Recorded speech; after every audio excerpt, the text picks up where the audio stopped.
tal? Hola amigos y amigas de Mujeres Poderosas. Bueno, pues estamos ya en otro programa, y como siempre, con una gran invitada y con un tema súper interesante para todas las mujeres. Vamos a platicar con la doctora Isabel Pacheco acerca de este tema del autocuidado en el área de nuestra salud íntima, en el área de nuestro cuidado personal. No solo es cuidarnos por fuera, tener una linda piel, comer sano, hacer ejercicio, sino también es muy importante toda la cuestión de la salud ginecológica. Y para eso vamos a darle la bienvenida a la doctora Isabel Pacheco. Hola Isabel, ¿cómo estás? Qué gusto y muchas gracias por estar aquí con nosotros. Hola, Pati. Gracias, encantada de estar contigo también, con todos ustedes. Oye, para que te conozca un poquito más toda la gente que nos está viendo, cuéntanos un poquito de ti. Digo, sé que tienes una gran trayectoria, pero bueno, tratemos de resumir para que también podamos conocerte más. Bueno, yo soy cirujana oncóloga de formación. Yo me formé en el Hospital General de México. Es un gran hospital con mucha práctica, mucha experiencia. A partir de ahí continué mi práctica clínica en el área de la gineco-oncología y pues a eso me dedico realmente, ¿no? A revisar pacientes tanto del género femenino como masculino, pero siempre previniendo factores de riesgo que nos puedan llevar a lesiones que a lo mejor a veces se pueden tratar y a veces se pueden detectar a tiempo para que no sean un problema de salud mayor.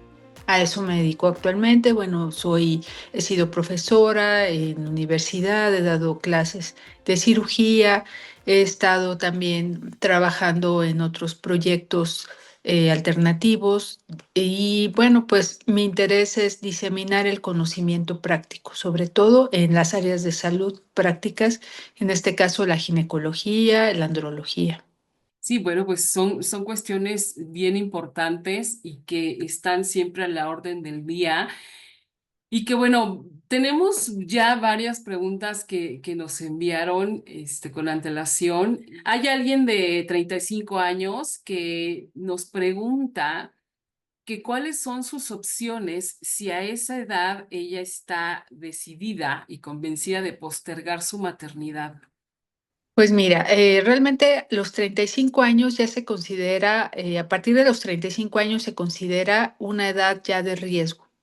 Es decir, las personas les decimos añosas o nos dicen añosas cuando ya tenemos más de 35 años y ya tenemos embarazo. Entonces, muchas veces no es recomendable postergar el embarazo más allá de los 35 años. Sabemos que ahora, pues por los cambios de la sociedad, las cuestiones de trabajo, todo eso pues nos orilla a dejarlo un poquito más de lado y pues esperarnos a los cerca de los 40 años y a veces un poquito más de tiempo. Pero lo más recomendable es no postergar el embarazo allá arriba de los 35 años para que no tengamos esos factores de riesgo que se pueden agravar, como la presión alta, la diabetes mellitus.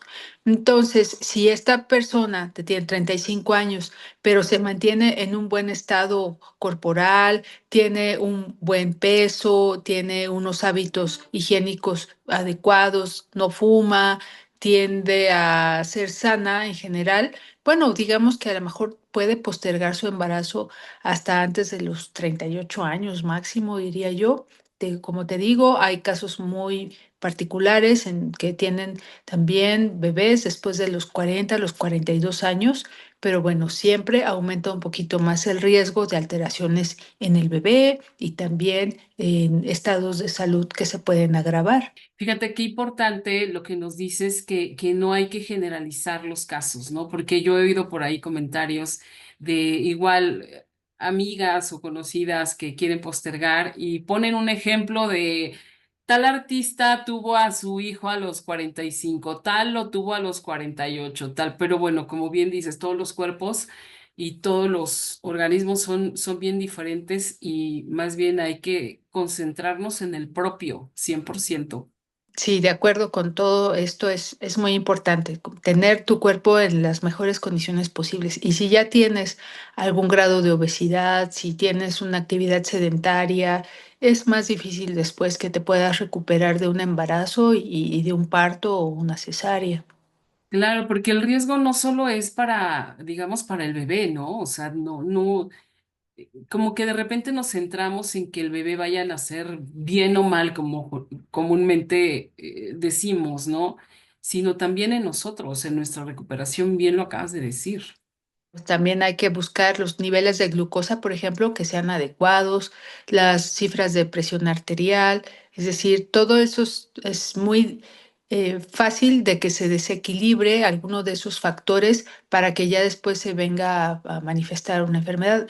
Con esto no estoy queriendo decir que no, que está súper mal, que posterguemos nuestro embarazo, no, o sea, sabemos que por los cambios de la sociedad actualmente, pues esto nos obliga a primero pues buscar algún alcance, algún logro personal, estabilidad socioeconómica. Claro, es muy importante, pero sí al mismo tiempo buscar la forma de no postergarlo mucho tiempo, porque sí es, a veces son consecuencias que no podemos ya controlar muy fácil. Ok, bueno, pues muchísimas gracias. Oye, y con respecto a, por ejemplo, el lado contrario, o no contrario, sino en cuestiones de infertilidad, ¿cuáles serían como esas primeras señales de que alguien no es fértil? Pues por lo general se conoce como infertilidad al periodo que abarca un año de estar teniendo una vida sexual activa, tener relaciones en los días que se conocen como de la ovulación, que es como de entre el día 12 al día 16 después de haber tenido el periodo. Durante ese tiempo, pues tener relaciones para tener mayor probabilidad de quedar embarazado. Y bueno, en ese tiempo, en un año, si eso no llegase a ocurrir al haber tenido este tiempo de relaciones de forma constante, continua, pues entonces sí se considera que puede haber alguna causa de infertilidad.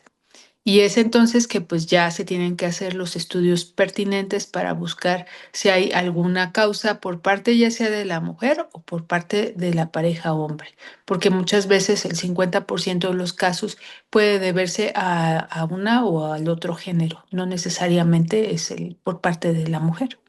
Y qué interesante. Entonces, al año es ya cuando hay que acudir con un especialista como tú, obviamente, ¿no? Por lo general pueden ir con su médico de primer contacto, pueden ir con su ginecólogo, pueden ir con, incluso a veces con algún médico familiar que también está muy orientado, pero ya una vez que se establece este sospecha de infertilidad, ya se mandan estudios pertinentes y justamente para eso hay especialistas de la reproducción, que son ginecólogos que tomaron todavía más capacitación para tener todavía más idea de cómo manejar estos casos. Muy bien. Oye, y fíjate que también hay un tema que es bien interesante con las chicas adolescentes, sobre todo, cuando empiezan su vida sexual. Alguien me preguntaba, ¿cómo sería ese primer acercamiento con una ginecóloga para empezar a trabajar un método anticonceptivo? La pregunta me lo hacía una niña de 17 años. Sí, pues justamente esa edad a veces pues es difícil y lo sabemos, ¿no? Que adopten un método anticonceptivo con el que ya se vayan a quedar mucho tiempo. Hay veces que pues como todos los casos se tienen que individualizar. Sobre todo el método de barrera es el más importante. El preservativo ante todo, porque sabemos que a esa edad es muy fácil que se lleguen a contagiar de infecciones virales, sobre todo virus de papiloma humano.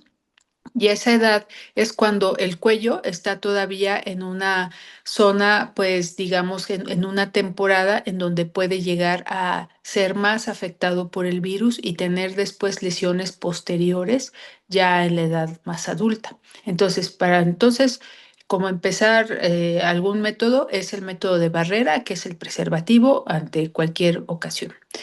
Y ya después decidir si es muy necesario ver si las personas se quieren embarazar a corto o a largo plazo.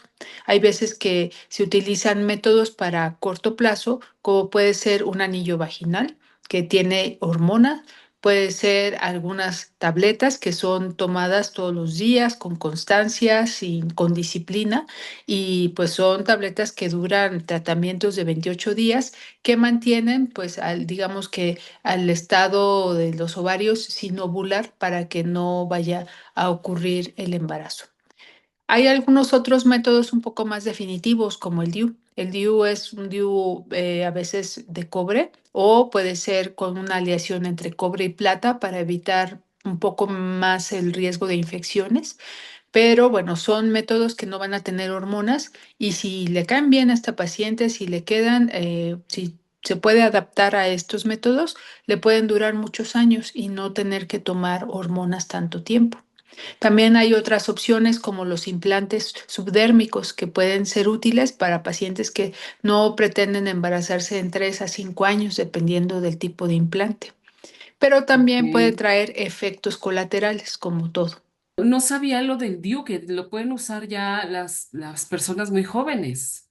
Es correcto, hay unos DIUs que justamente son DIUs paranulíparas, que son una T de cobre, pero es un poco más pequeña. Para esos úteros, esa matriz que todavía no ha tenido bebés, que se le puede incluso salir un DIU normal, entonces se pone un DIU un poco más pequeño, o hay unos DIUs que también tienen otra forma que no necesariamente es una T, sino es como una U invertida y también son muy nobles para este tipo de pacientes y ellas pueden considerar ponerse su DIU además de su método de barrera y con eso ya quedan súper protegidas. Wow, qué interesante. O Ujú. sea, opciones sí hay. Sí, Mucho. definitivamente. Sí, Sí, pero en este caso yo les recomendaría que no se vayan primero a una cuestión hormonal.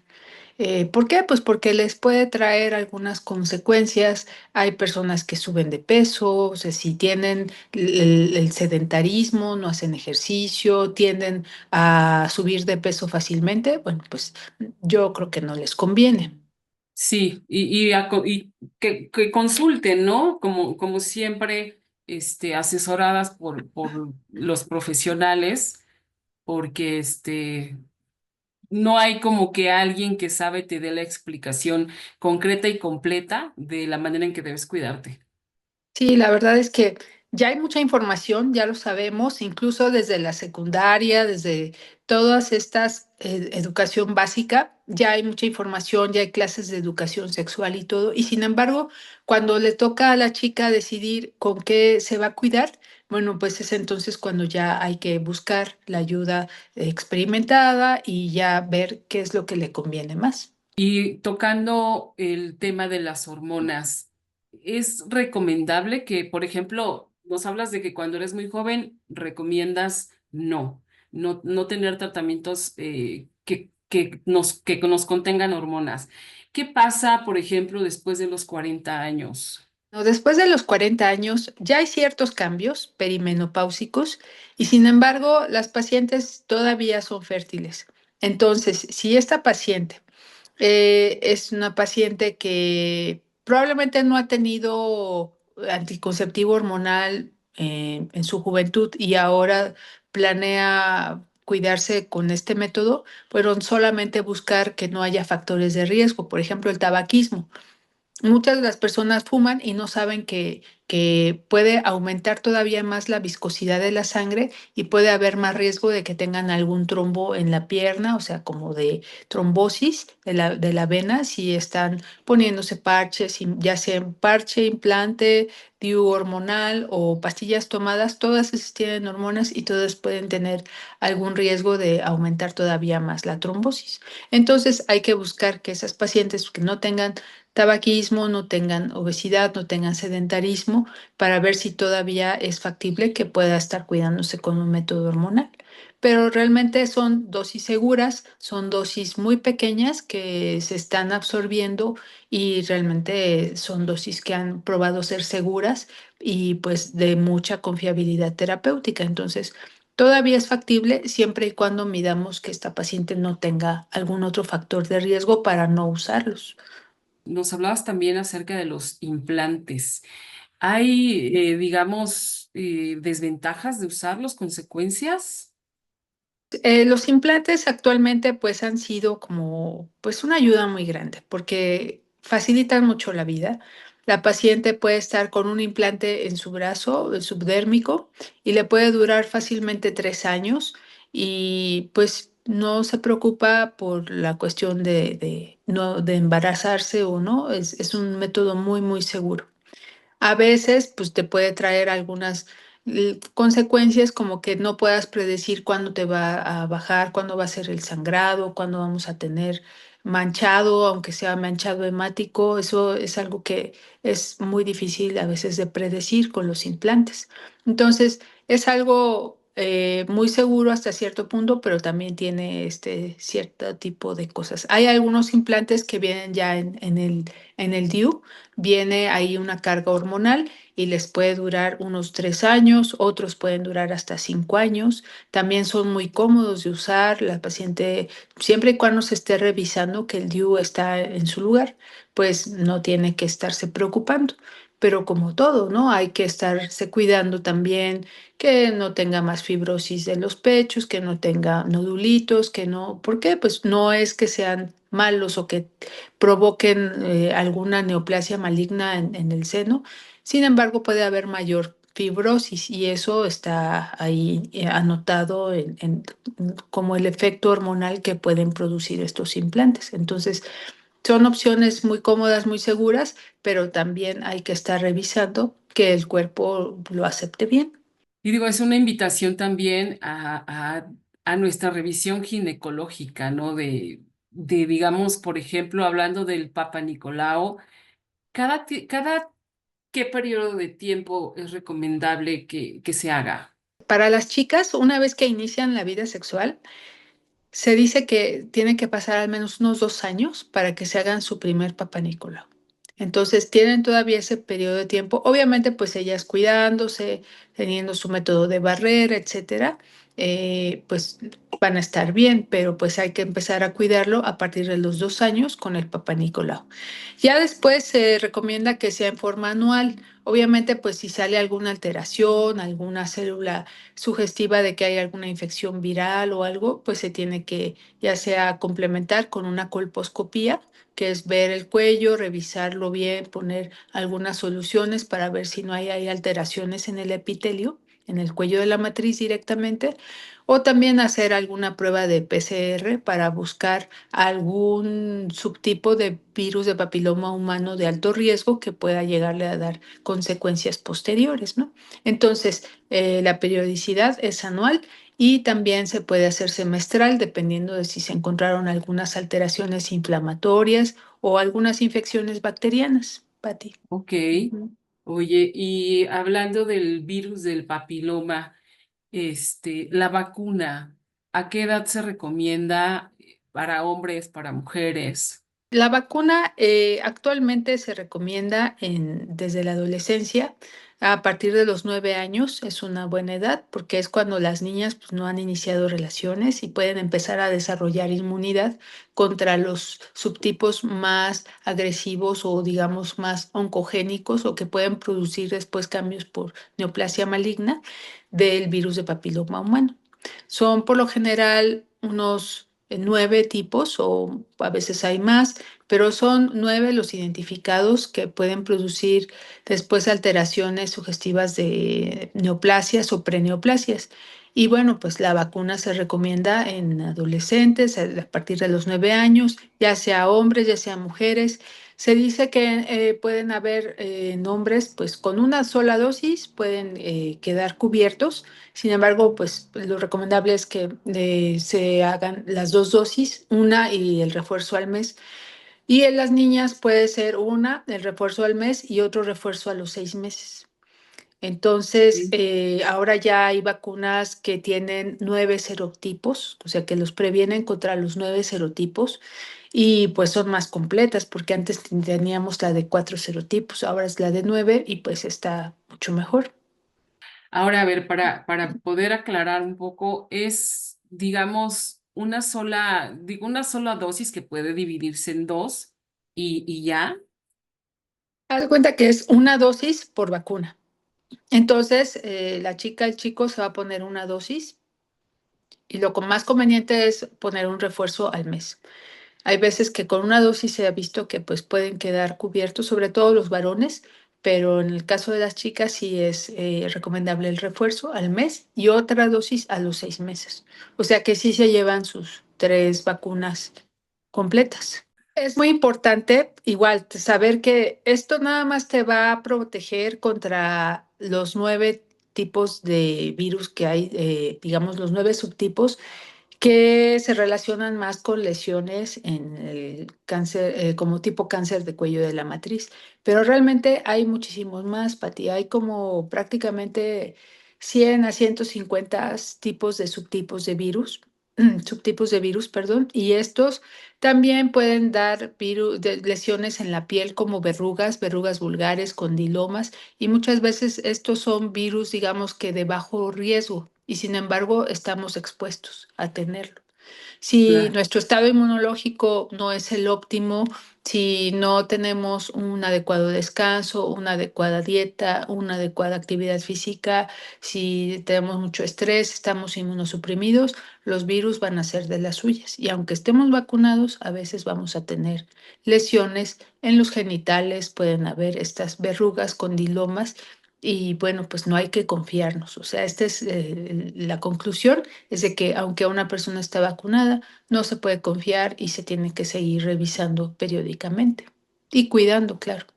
Wow, pues sí, sí que es todo un tema, Isabel? O sea, qué importante de verdad tener información de primera mano para que empieces a cuidarte si no lo estás haciendo y para que, por ejemplo, quienes tenemos hijos, bueno, pues invitarlos a que se empiecen a cuidar y que empiecen a cuidar también a sus parejas cuando empiezan con los temas ya de relaciones sexuales, ¿no? Muy jóvenes. Entonces, a compartir la información, siempre es bueno. Hay otro tema que también es muy interesante y por el que también nos preguntan, ¿cómo saber si estoy entrando en el proceso de la perimenopausia? Bueno, pues ahí, por ejemplo, tenemos que hacer memoria y recordar cómo a qué edad empezamos a menstruar. Bueno, hay niñas que empezaron desde los 9 años, 8 años, súper pequeñas, y bueno, muchas veces su periodo de la menopausia se va a llegar a adelantar, se puede presentar mucho, mucho antes de la etapa normal. Una etapa normal, digamos una edad normal, puede ser a partir de los 46 años, 47 años, empiezan ya a haber cambios perimenopáusicos. Si hay pacientes que llegan a menstruar la primera vez hasta los 13, 14, 15 años, o sea, ya empezaron medio tarde, entonces su perimenopausia y su menopausia se va a atrasar todavía más y puede llegar hasta los 50, 52 años. Pues ¿por qué? Porque el tiempo de vida de los ovocitos empieza como a todavía a estar ahí, digamos, alargándose un poco más porque empezaron más tarde a ovular. Tenemos un número determinado de ovocitos a lo largo de nuestra vida y pues, se van acabando conforme pasa el tiempo. Entonces, pues la edad perimenopáusica, digamos que tradicional, es entre los 45 y 46 años. Las pacientes pueden empezar a sentir a veces que su trastorno, empieza a haber trastornos menstruales, empieza a alargarse, a veces, digamos, la frecuencia entre las menstruaciones empieza a haber un poquito más escaso el sangrado. Hay un sangrado un poco más escaso, puede ser más oscuro, ya no son tantos días, ya no son tantas toallas o tantas copas las que utiliza, entonces eso hace pensar que empieza a disminuir la producción. Y bueno, empiezan a haber algunos otros cambios, ¿no? Puede haber también insomnio, puede haber a veces bochornos, puede haber aumento de peso, eso es ya cuando se está instalando todavía más la menopausia. ¿Entra la disminución del deseo sexual también? También puede empezar como un síntoma temprano, a partir de los 42 años, 43 años, todo depende también de algunas cuestiones psicológicas de la paciente, del estrés que maneja, etcétera. Entonces, puede haber disminución del apetito sexual definitivamente. Y en algunas pacientes esto no ocurre tanto, ¿no? Sin embargo, puede haber disminución de la lubricación y eso puede hacer que sea un poco más, digamos que no tan satisfactoria la sensación cuando se tienen relaciones y eso empieza a generar cierta aversión en algunas pacientes, ¿no? Y bueno, pues para eso se recomiendan también algunos geles lubricantes que pueden ayudar mucho a mejorar el coito. También nos preguntan si es recomendable realizarse una mamografía antes de los 40 años. Aquí, por ejemplo, en el caso de las mamografías, la edad tradicional o la edad convenida son a partir de los 40 años para arriba. Aquí hay una causa y una razón por qué no se hacen antes, pues porque la glándula mamaria todavía es joven, tiene glándulas que están todavía produciendo, están en desarrollo y entonces las mamografías se ven blancas, se ven todas blancas porque hay mucha densidad de las glándulas y no nos ayuda mucho a ver qué está ocurriendo realmente allí. Cuando hay pacientes que ya tienen ciertos factores de riesgo, que su mamá tuvo cáncer de mama, que su hermana tuvo cáncer de mama, algún familiar de este tipo muy cercano, y si la paciente tiene alguna cuestión que se tiene que revisar, lo que se manda a hacer son resonancias magnéticas. La resonancia magnética nos ayuda mucho a ver alguna lesión que por mamografía no se va a encontrar. Y hay veces que nos ayudamos mucho del ultrasonido. Cuando la mama todavía es densa en mujeres de los 40, 42 años, se puede hacer un ultrasonido para realmente complementar y revisar que en realidad no se vea alguna otra lesión que se está ocultando porque todavía las mamas son jóvenes. Entonces, pues todo depende, ¿no? Ok. Oye, ¿y los exámenes ginecológicos que digamos son de cajón, cuáles serían? Lo que es de cajón es el Papá Nicolau. Ese, pues, siempre se tiene que hacer. Pero también se recomienda mucho la colposcopía. La colposcopía nos ayuda mucho porque hay veces que el Papá Nicolau puede o no detectar algunas lesiones celulares o algunas alteraciones a nivel del cuello.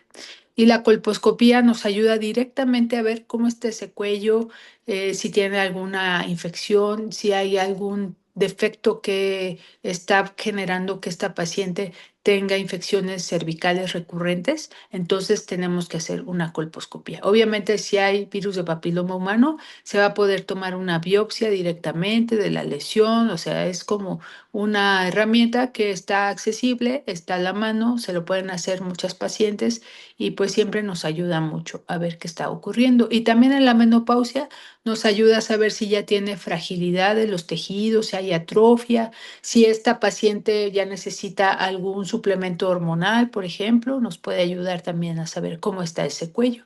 Cuéntanos acerca del ovario poliquístico. Bueno, pues esta es una condición que a veces es muy común, se encuentra mucho en mujeres jóvenes, se puede relacionar con alteraciones del ciclo menstrual. Y las pacientes a veces tardan mucho en tener la menstruación, tardan 2 meses, tardan 3 meses y están muy preocupadas porque no están teniendo su menstruación regular cada 28 días como normalmente debería de ser. Entonces, bueno, ya van, se hacen su ultrasonido, les dicen que tiene ovario poliquístico. Bueno, no siempre esta condición pues es mala, ¿no? Ni va a ser permanente. Hay veces que estos ovarios poliquísticos, que básicamente son ovarios que tienen muchos quistecitos en su periferia, es decir, son quistes pequeñitos que están como formados tipo arrosariados, les decimos, como un rosario, porque son unas cuentitas una bajo la otra. Y bueno, estos ovarios, pues son unos ovarios que no están funcionando de la forma más óptima para el tema de la ovulación. Entonces, bueno, pues la paciente tiene estos problemas, alteraciones del ciclo menstrual, a veces puede haber algún problema también para la fertilidad y bueno, pues el ovario poliquístico a veces se trata muchas veces con dieta, con mejoría en la ingesta calórica, se trata con cuestiones también ocupacionales como el ejercicio y pues hay algunas cuestiones farmacológicas que ayudan a mejorar todavía más la ovulación. como todo se tiene que individualizar, ver a la paciente, ver cómo está manejando su ciclo menstrual, ver si tiene algunas otras características como obesidad, es decir, evaluar también cómo está los factores hormonales, todas las hormonas ginecológicas, que es el estradiol, la progesterona, la hormona luteinizante, la hormona folículo estimulante, todos estos tienen que tener unos niveles más o menos dentro de límites normales. Entonces se evalúa en forma integral para ya proponerle una estrategia de tratamiento a estas pacientes. No, bueno, Isabel, nos has dado muchísima información súper importante para nuestro cuidado. Fíjate que hay un hombre que nos envía una pregunta y dice, ¿cómo puedo saber si mi pareja está ovulando? Ahí es importante saber que si esta paciente, esta persona tiene un ciclo menstrual regular, si más o menos es de cada 28 o 30 días, bueno, pues podemos medio predecir que a partir de que terminó de menstruar, más o menos hay que contar unos 10 días para poder saber que ya están los días de ovulación.